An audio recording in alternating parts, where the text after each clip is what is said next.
ఈ రోజుల్లో అయితే కుడుములు చేయడం చాలా తక్కువ అయిపోయింది, పల్లెటూరులో అయితే చేస్తారు. విషయం ఏంటంటే మా అమ్మ ఈరోజు కుడుములు చేసింది. మా చెల్లె బాగా వచ్చారు, కుడుములు చేసి ఇట్లా పెట్టేసింది గంజులో. అయితే యాక్చువల్గా కుండలో చేసుకోవాలి, కుండలో చేసుకుంటే బాగుంటాయి. అన్నీ పెట్టేసింది, ఇట్లా పెట్టి ఉడకబెట్టేసింది. వీటి కోసమే చూస్తున్నాం మేము మా పిల్లలం అందరం. చాలా ఉడికినాయి. ఆ తర్వాత పెట్టేసింది, తీసింది, చాలా బాగా ఉడికినాయి, మస్తున్నాయి. ఆ స్మెల్కి అయితే ఎప్పుడు తినాలని అనిపిస్తుంది. అందుకే వెయిట్ చేస్తున్నామండి. మొత్తం అయితే పెట్టేసింది కుడుములు ఇవన్నీ. ఇట్లా చాలా బాగా వచ్చినాయి చూడండి. ఇందులో పచ్చికారం, కొత్తిమీర, ఎల్లాకు వేసుకోవాలి. ఇంకా చాలా టేస్ట్ ఉంటాయండి, చాలా బాగుంటుంది.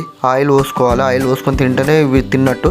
అయితే నైట్ చేసినవి పొద్దున్న తింటే ఇంకా టేస్ట్ చాలా బాగుంటుంది కుడుములు. అట్లా నాకు చాలా ఇష్టం. నైట్ చేసినవి ఏమైనా ఉంటే పొద్దున తింటాను, చాలా బాగుంటాయి. దీని తర్వాత ఏమైందంటే మా పిల్లలు వచ్చిండ్రు, వాళ్ళు కూడా తిన్నారు. మా అమ్మ ప్లేట్లు అందరికి పెట్టి ఇచ్చేసింది. ఆ తర్వాత పిల్లలు మేము బోలు కడుగుతాం, మేమే చేస్తామంటే సరే చేయండి రా బాబు అన్న, ఇప్పటి నుంచి పని నేర్చుకుంటే బాగుంటుంది.